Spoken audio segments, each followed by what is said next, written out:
নাটোরের বড়াইগ্রামে পৌর বিএনপির অফিসে হামলা চালিয়ে ব্যাপক ভাঙচুর করেছে দুর্বৃত্তরা। এ সময় একটি মোটরসাইকেল পুড়িয়ে দেওয়া হয়।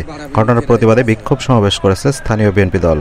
বড়াইগ্রাম পৌর বিএনপির সাধারণ সম্পাদক আব্দুল মজিদ সরকার জানান, গত মধ্যরাতে একদল দুর্বৃত্ত মোখড়া বাজারে অবস্থিত পৌর বিএনপির কার্যালয়ের তালা ভেঙে ভেতরে ঢুকে ব্যাপক ভাঙচুর চালায়।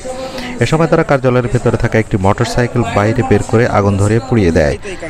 স্থানীয় মুদি দোকানদার বিষয়টি বিএনপির লোকজনকে জানায়।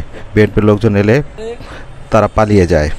খবর পেয়ে সকালে পুলিশ ঘটনাস্থল পরিদর্শন করেছেন বলে বড়াইগ্রাম থানার ভারপ্রাপ্ত কর্মকর্তা ওসি শফিউল আজম খান নিশ্চিত করেন। হামলার জন্য আওয়ামী লীগকে দায়ী করে মামলার প্রস্তুতি নেওয়া হচ্ছে বলেও জানান বিএনপি নেতা আব্দুল মজিদ।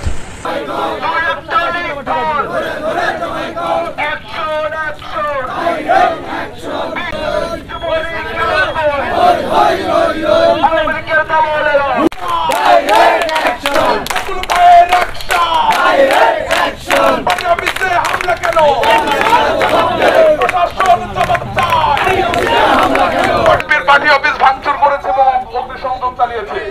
এর তীব্র নিন্দা প্রতিবাদ জানিয়ে আজকের আমাদের বিক্ষোভ মিছিল।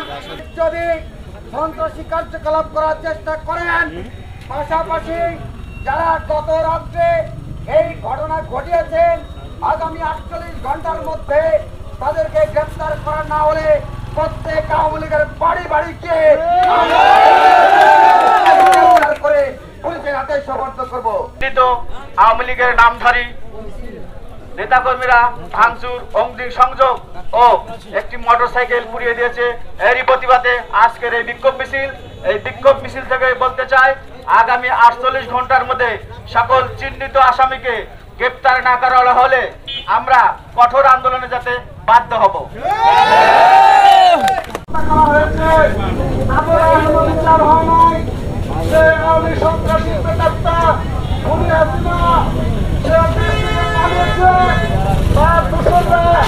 এত বড় স্পর্ধা কোথায় পায়?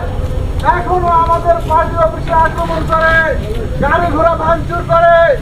আমি দৃঢ় কণ্ঠে পৌর বিএনপির পক্ষ থেকে বলতে চাই, আগামী 48 ঘন্টার মধ্যে যদি এদেরকে আইনের আওতায় না আনা হয়, তাহলে আমরা বাড়ি বাড়ি গিয়ে তাদেরকে আমরা আইনের আওতায় আনার চেষ্টা করব এবং যেখানে পাওয়া যাবে সেখান থেকে তাদেরকে ধরে আনা হবে।